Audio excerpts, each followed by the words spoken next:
What if volunteering is not just kindness, but a social force that shapes civilizations?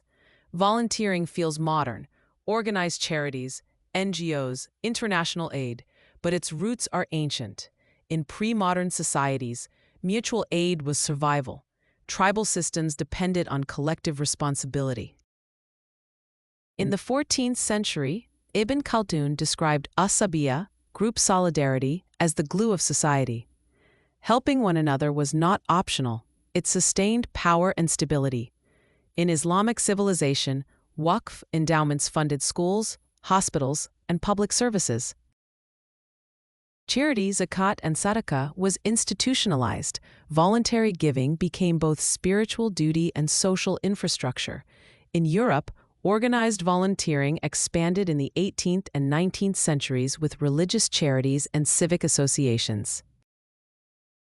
During industrialization, urban poverty increased, and voluntary societies emerged to fill gaps left by the state.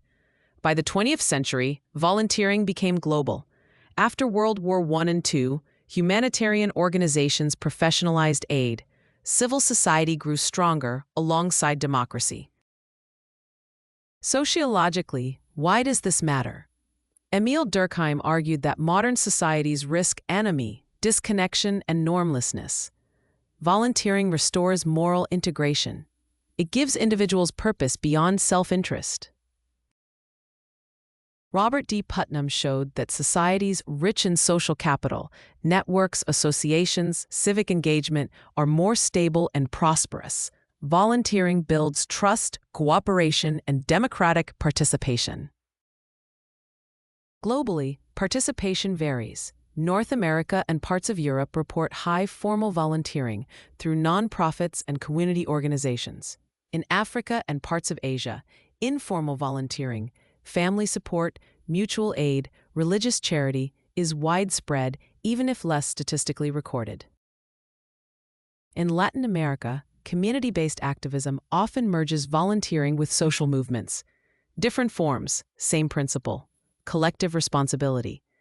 Contemporary theorist Ulrich Beck described the risk society, where global problems exceed state capacity.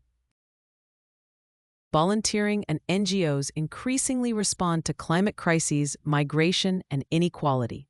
For individuals, volunteering increases social networks, mental well-being, and civic identity. For institutions, it strengthens legitimacy. For societies, it reinforces solidarity. Yet there is a paradox. Volunteering can empower communities, but it can also mask structural inequality. When citizens fill gaps left by weak institutions, the state may retreat further. So the real question is not, is volunteering good? The deeper question is, does it transform systems or compensate for them? Either way, it is recommended one continues. If this changed how you see civic engagement, subscribe and join this channel where we explore the sociology behind everyday actions and their civilizational impact.